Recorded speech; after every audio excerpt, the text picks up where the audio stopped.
నిన్న మన గౌరవ హైకోర్టు తెలంగాణలో ఈ హైడ్రా గురించి ఫైనల్గా ఆ జడ్జి గారు జస్టిస్ అనిల్ కుమార్ గారు ఈ రంగనాథ్ గారిని అక్కడి నుంచి తప్పించాలా, మనకు సమర్థుడైన ఒక అధికారిని ఐపీఎస్ అధికారిని అందులో నియమించాలా అని ఆయన కంక్లూడ్ చేశాడు.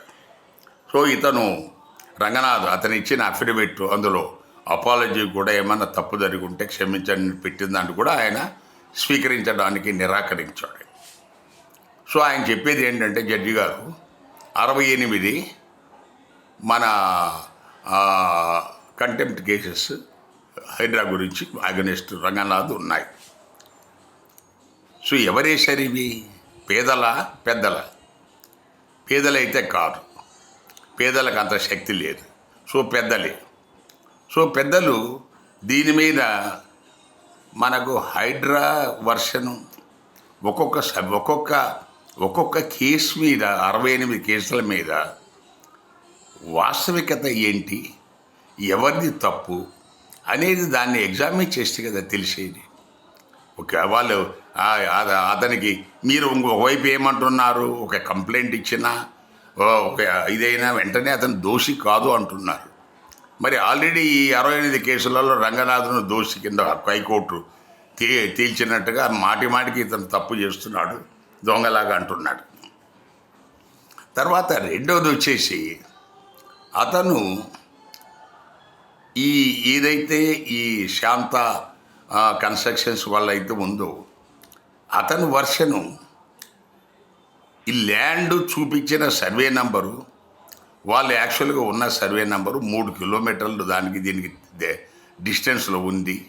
దానికి దీనికి సంబంధమే లేదు. ప్రభుత్వ భూమిని వాడు ఆక్యుపై చేస్తున్నాడు. సో మరి ఇది మీరు దాని విషయం మీరు లోపలికి పోలేదు జడ్జి గారు. సో దాని విషయం ఎలా తెలుస్తుంది? కావాలంటే ఒక జ్యుడిషియల్ కమిషన్ వేయండి, వెరిఫై చేయించండి. ఒక రంగనాథ్ రైటో లేకపోతే మన శాంత కన్స్ట్రక్షన్స్ రైటో తేలుతుంది కదా. అంతేగాని ఒక సైడు పిక్చర్ తీసుకొని రంగనాథుని మార్చాలా అని అనటము. ఎందుకంటే రంగనాథు ఆయన మనకు చాలా కాలం నుంచి ఈ సీనియర్ సిటిజన్స్ 1980 ఆ దశకంలో బోల్డ్ అన్ని కాలనీస్ వేసుకున్నారు. అన్ని డిపార్ట్మెంట్ వాళ్ళు, postal department, telecom department, commercial tax, police, OU, ఇట్లా అన్ని చోట్ల ఒక కనీసం 1000 గజాలు కామను ఫెసిలిటీ కోసం వదిలేరు. అవన్నీ ఆక్యుపై చేసుకున్నారు కబ్జాదారులు. అవన్నీ బాగా డెవలప్ అయిన ఏరియాలోకి వచ్చాయి. అవన్నీ కబ్జా చేసుకున్నారు, అపార్ట్మెంట్లు కట్టుకుంటున్నారు, అమ్ముకుంటున్నారు. వీళ్ళు ముసలోళ్ళు తిరిగి అలసిపోతున్నారు. సో దయచేసి దీని మీద సమయమనం పాటించి దీనికి ఏదో పరిష్కారం చూడాలనేది విజ్ఞప్తి.